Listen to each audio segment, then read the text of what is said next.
नमस्कार दोस्तों, अभिवादन स्वीकार करिए अपने बेटे छोटे भाई शुभचिंतक का। दोस्तों, मैं संजय सिंह राणा आप सभी के बीच आज उपस्थित हुआ हूं और आज हम बात करेंगे कि अगर किस प्रकार यह राजनीतिक पार्टियां हमारे देश की जनता को मूर्ख बना रही हैं और अपना उल्लू सीधा कर रही हैं, हमें और आपको लॉलीपॉप दे करके, अच्छे दिनों का सपना दिखा करके, महंगाई से राहत का सपना दिखा करके, 2 करोड़ प्रतिवर्ष रोजगार का सपना दिखा करके, काला धन वापस लाएंगे, नदियों को साफ करेंगे, भ्रष्टाचार को मिटाएंगे, सबका साथ सबका विकास करेंगे, पीडीए के नाम पर, मंदिर के नाम पर, मस्जिद के नाम पर, सीईए के नाम पर, 370 के नाम पर, लैपटॉप, स्कूटी, टैबलेट के नाम पर किस प्रकार हमें धोखा दे रही हैं। तो आज हम बात करेंगे, जैसा कि भी आपने देखा, हाल ही में हमारे सुप्रीम कोर्ट ने फरवरी में चुनावी बॉन्ड को अवैध करार कर दे दिया था और इसे तत्काल बंद करने का आदेश दिया। मेरे साथियों, चुनावी बॉन्ड, इलेक्टोरल बॉन्ड को बंद करना कितना जरूरी था, इसका अनुमान इसी से लगाया जा सकता है। कल हम राजनीतिक पार्टियों को चुनाव आयोग के द्वारा वह लिस्ट मुहैया कराई गई जो 12 अप्रैल 2019 से चुनावी बॉन्ड को निरस्त करने तक जितने बॉन्ड उद्योगपतियों के द्वारा राजनीतिक पार्टियों के लिए खरीदे गए, उनका ब्यौरा उसमें उपलब्ध है। और हमने उस ब्यौरे को देखा, लगभग 426 पेज का वह ब्यौरा है, जिसमें कि अभी पेपरों में आपने पढ़ा होगा, पेपरों में तो संक्षिप्त है कि लगभग 22,217 चुनावी बॉन्ड खरीदे गए, जिसमें लगभग 22,030 बॉन्ड राजनीतिक पार्टियों के द्वारा भुनाए गए। मेरे साथियों, मैंने उसे देखा है, 1 लाख रुपए से लेकर के ज्यादातर तो 3 ही उसमें राशि शो कर रहे हैं। मिनिमम 1 लाख, 10 लाख और 1 करोड़। और एक एक दिन में, मतलब 12 अप्रैल को चुनावी बॉन्ड अस्तित्व में आया, 12 अप्रैल को ही कम से कम 400 से 500 चुनावी बॉन्ड बीजेपी के, भारतीय जनता पार्टी के फंड में ट्रांसफर भी किए हुए। मेरे साथियों, ऐसी कोई केवल भारतीय जनता पार्टी का इसमें नाम नहीं है। भारतीय जनता पार्टी का नाम है, कांग्रेस का नाम है, बीजू जनता दल का नाम है, समाजवादी पार्टी का नाम है, शिवसेना का नाम है, वाईएसआर का, अन्ना द्रमुक का, मतलब हिंदुस्तान के हर वरिष्ठ राजनीतिक पार्टी का लगभग इसमें कुछ न कुछ शेयर चंदा है जो मान्यता प्राप्त है। हम जैसे कि तो इसमें गणना ही नहीं है, हम लोग तो अपंजीकृत हैं।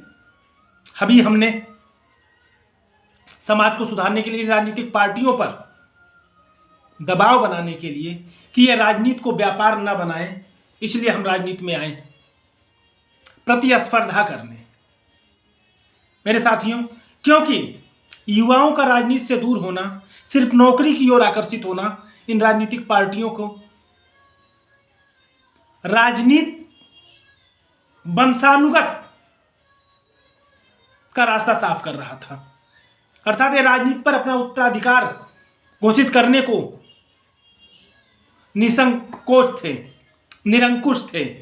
लेकिन हम जैसे लोगों के आ जाने से, बल्कि आप लोग हम लोगों को तवज्जो नहीं दे रहे हैं, लेकिन यह सत्य है, आज जो राजनीति में प्रतिस्पर्धा दिखाई दे रही, राजनीतिक पार्टियों पर दबाव बना है, वह हम जैसे लोगों को राजनीति में सक्रियता के कारण ही संभव हो चुका है। अगर आप इसे और भी पारदर्शी बनाना चाहते हैं राजनीतिक पार्टियों के वर्चस्व को राजनीति में समाप्त करना चाहते हैं, युवाओं की अधिकतर भागीदारी राजनीति में लाना चाहते हैं, तो आप भी राजनीति की ओर झुकाव करिए। मेरे साथियों, मैंने बताया, मुद्दे से भटकना नहीं चाहूंगा। आज का मेरा जो उद्देश्य है लाइव होने का, वह सिर्फ इतना है कि कैसे राजनीतिक पार्टियां आपके कंधे पर बंदूक रख के आपको दीवा स्वप्न दिखा करके अपनी राजनीतिक फंड को दिन दूनी रात चौगुनी गत से तरक्की कर रही हैं। 22,217 बांट में से लगभग 6,500 करोड़ रुपए का चंदा केवल बीजेपी को मिला है। कांग्रेस भी पीछे नहीं है, सपा भी पीछे नहीं है, अन्य राजनीतिक पार्टियां भी पीछे नहीं है। केवल उसमें एक पार्टी हमें दिखाई दी है, भारतीय राष्ट्र करके कुछ था, जिसका चंदा 1,000 रुपए का भी उसमें इलेक्ट्रोल बॉन्ड शो कर रहा है। 2 लिस्ट हम लोगों को दी गई हैं। एक में तो किस कंपनी ने बॉन्ड को खरीदा, यानी किस उद्योगपति ने बॉन्ड को खरीदा, किस उद्योगपति की किस कंपनी ने बॉन्ड को खरीदा, और दूसरे में उस बॉन्ड को किस पार्टी ने भुनाया। 2 लिस्ट जारी की गई है। मेरे साथियों, तो मेरा कहने का तात्पर्य है, इनके जो चुनाव, इसमें पारदर्शी तो था नहीं, हम आपको पता नहीं। उन्होंने 1 करोड़ का चंदा दिया और 200 करोड़ का सरकार से टेंडर पास कराया।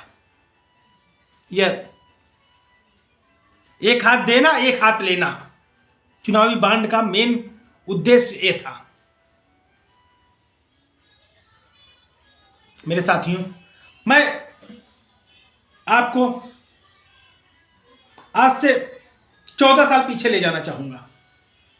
2010-11 में हम सभी ने,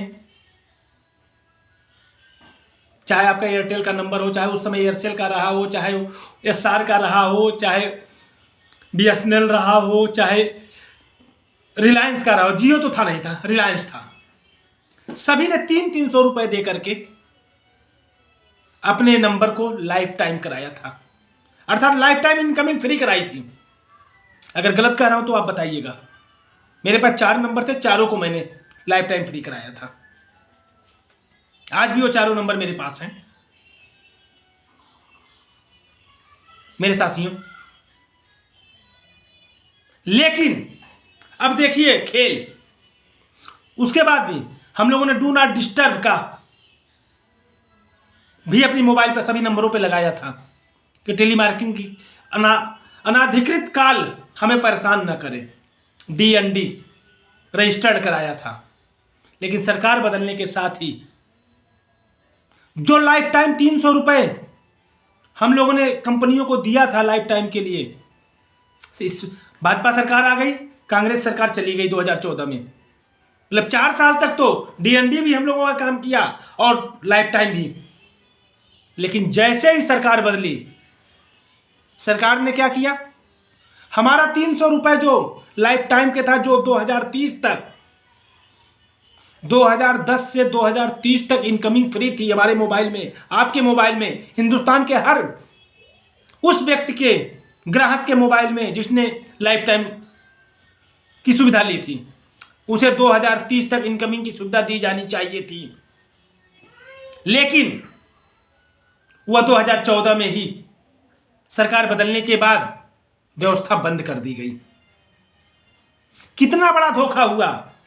अगर हिंदुस्तान की उस समय 2014 में 135 करोड़ की आबादी थी, तो 135 करोड़ की आबादी में लगभग 20 करोड़ का भी आंकड़ा लगाया जाए, जबकि 50% आबादी के पास मोबाइल है, क्योंकि एक व्यक्ति के पास, मैंने बताया मेरे पास 4 नंबर हैं,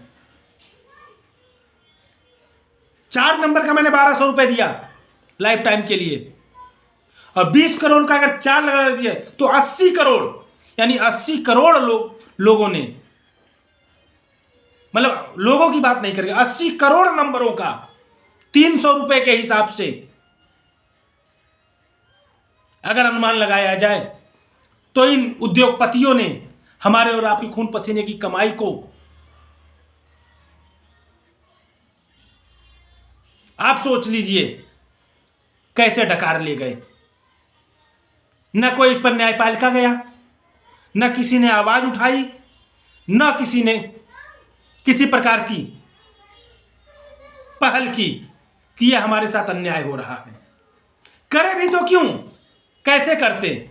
हम और आप तो सोच रहे थे बीजेपी आई है, बीजेपी को हम लाए, बीजेपी को लाए, बीजेपी हिंदुत्व के नाम पर आई है, राम मंदिर बनाएगी। हम लोग तो राम मंदिर के पीछे हवा में उड़ रहे थे, उधर हमारे खून पसीने की कमाई को डकारा जा रहा था। मेरे साथियों, आखिर कैसे हमारा ब्रेन वॉश किया गया कि हम अपने खून पसीने की कमाई को लुटाने के बावजूद इन राजनीतिक पार्टियों के मोह पास में फंसे हुए हैं। दूसरा उदाहरण मेरे साथियों, यह तो 80 करोड़ नंबरों का 300 रुपए के हिसाब से आर्थिक का 24 लगभग हमारे ख्याल में 240 करोड़ होगा लगभग, और ज्यादा ही होगा, 300 गुना। अगर 1 रुपए का होता तो 80 करोड़ रुपए होता, 10 रुपए की मान के चलो तो 800 करोड़, 100 रुपए तो लगभग 8000 करोड़, लगभग 2-2.5 लाख करोड़ रुपए बनेगा। लगभग कैलकुलेशन किया जाएगा तो पूरा निकल आएगा। अभी मेरे पास वो व्यवस्था यहां पे नहीं है कि मैं सब कैलकुलेशन करके आपको बताऊं। अंदाजा आप लगा लीजिए, 80 करोड़ का 300 गुना आप कर लीजिए। मेरे साथियों, अब आता हूं, डीएनडी हम लोगों ने लगाई थी, डीएनडी समाप्त की गई। आज हमारे फोन में अगर 10 कॉल आते हैं प्रतिदिन तो उसमें से 9 कॉल टेली मार्केटिंग की होती हैं। किस प्रकार हमें परेशान किया जा रहा है महीने। अब मैं आता हूं टॉपअप पे, सिर्फ एक टॉपअप होता था, कोई भी आप टॉपअप कराइए, एक टैरिफ होता था, वैलिडिटी 30 दिन की होती थी, उसमें 1 दिन कम ना 1 दिन ज्यादा। आज वैलिडिटी 22 दिन, 24 दिन, 20 दिन, 15 दिन, चार्जेस पूरे हैं। 149 रुपए अगर जियो का आप ले रहे हैं तो 1.5 GB प्लस 20 दिन की वैलिडिटी, ये भी छोड़ देते हैं। अभी 2017 तक हमें और आपको, अगर हम एयरटेल किसी भी कंपनी का सिम लेते हैं 2 GB पर डे ले रहे हैं, और अगर 1 GB ही का यूज कर रहे हैं, उपयोग कर रहे हैं, तो बाकी 1 GB अगले दिन हमारा स्टोर हो जाता था हमारे एयरटेल बैंक में, अर्थात जो GB हमारा बचता था वह लैप्स नहीं होता था, अगले दिन वो हमें मिल जाता था। लेकिन आज अगर आपने 784 का प्लान लिया है, जो भी प्लान लिया है,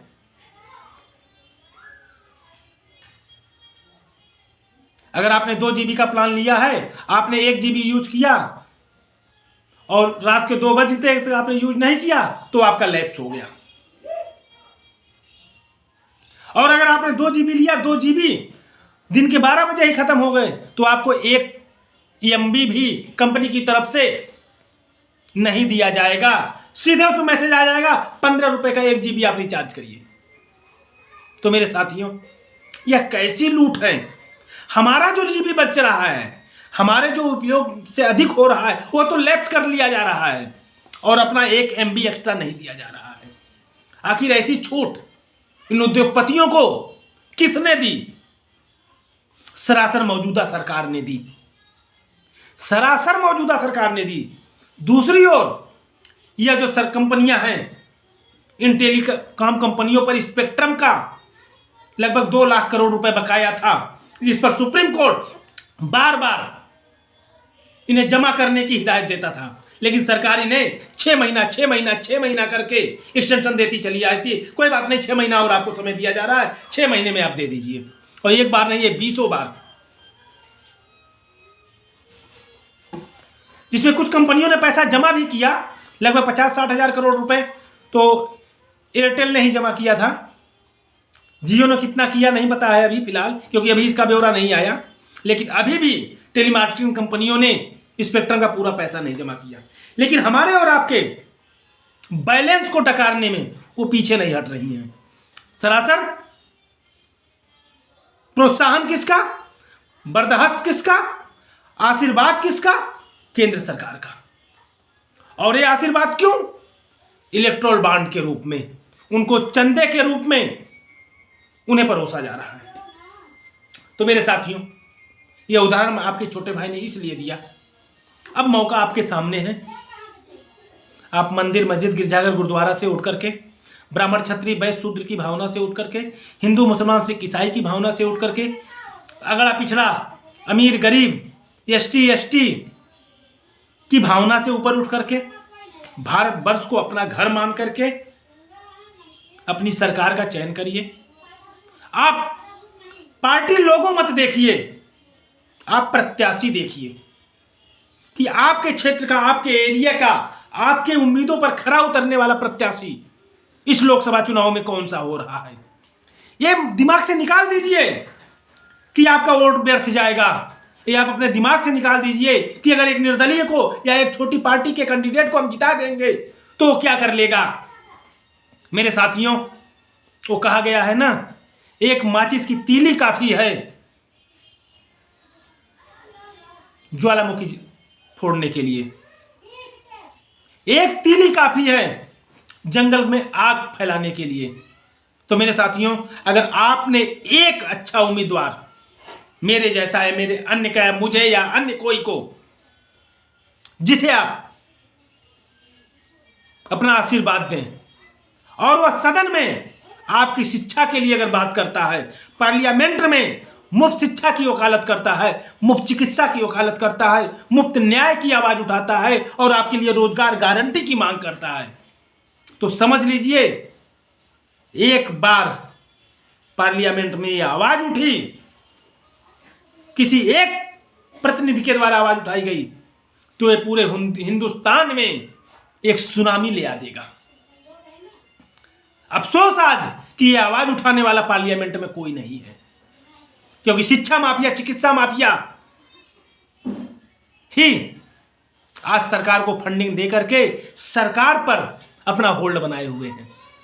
इसीलिए आज शिक्षा इतनी महंगी होती चली जा रही है और हमारे और आपके बच्चे शिक्षा से वंचित होते चले जा रहे हैं। लगभग 4 से 5 लाख करोड़ रुपए हर साल विदेशों में जा रहा है शिक्षा के नाम पर हमारे देश से, जहां से यूरोप और इंग्लैंड के यूरोपीय विश्वविद्यालय संचालित हो रहे हैं। और ऐसी अभी भी एक पत्रिका, एक शोध में प्रकाशित हुई थी कि अगर भारत से पढ़ने वाले बच्चे यूरोपीय कंट्री में ना जाएं, हार्वर्ड में ना जाएं, लंदन ना जाएं, ऑस्ट्रेलिया ना जाएं, अमेरिका ना जाएं, कनाडा ना जाएं, तो वहां के सरकारी विश्वविद्यालय बंद हो जाएंगे। तो मेरे साथियों, अगर यही 4 लाख 5 लाख करोड़ हमारे भारत में इन्वेस्टमेंट किया जाए तो हमारे बच्चों को क्या मुफ्त शिक्षा नहीं मिल सकती? लगभग 7.5 लाख करोड़ का बजट मेरे यूपी का है और 5 लाख करोड़ रुपए अगर विदेश जा रहा है तो समझ लीजिए एक उत्तर प्रदेश का बजट हर साल विदेशों में चला जा रहा है। तो ये कम मामूली नहीं है। बस जरूरत है हमें और आपको जागरूक होने की। मेरे साथियों, आपका यह छोटा भाई बस यही चिंता करता है कि हमारे भारत का हर बच्चा शिक्षित हो, वो भी 2 दूना 5 करके नहीं, 2 दूना 4 करके, 2 1 2 करके, अच्छी गुणवत्तापरक शिक्षा प्राप्त करके, अच्छी गुणवत्तापरक चिकित्सा पा करके, अच्छी गुणवत्तापरक न्याय, समय से न्याय पा करके और हर व्यक्ति को रोजगार मिल करके हमारे भारत का सपना साकार हो सकता है। और इसे साकार कराने में, शिक्षित भारत विकसित बनाने में हमें आपका सहयोग चाहिए। भूल जाइए कि कौन सी आपकी पार्टी है, किस लोगों के पीछे आप भागते हैं। आप ये देखिए कि आपके खून पसीने की कमाई को, आपके बच्चों के भविष्य को कौन संवार रहा है। मंदिर मस्जिद की बात नहीं, शिक्षा चिकित्सा की बात होनी चाहिए, क्योंकि शिक्षित व्यक्ति ही एक नए समाज का निर्माण कर सकता है। स्वस्थ व्यक्ति ही एक नए भारत का निर्माण कर सकता है। समय से न्याय पाया हुआ व्यक्ति खुलकर अन्याय के खिलाफ लड़ सकता है। और रोजगार युक्त व्यक्ति ही पूरी दृढ़ता से अपने परिवार का बोझ अपने कंधों पर निर्वहन कर सकता है। इन चारों के अभाव में देश की कल्पना नहीं की जा सकती है। आज हमारा भारतवासी जिस प्रकार अपने अधिकारों के हनन को देख करके भी शांत है, वह हमारी अशिक्षा का ही परिणाम है। सोचना आपको है। जय हिंद, जय भारत।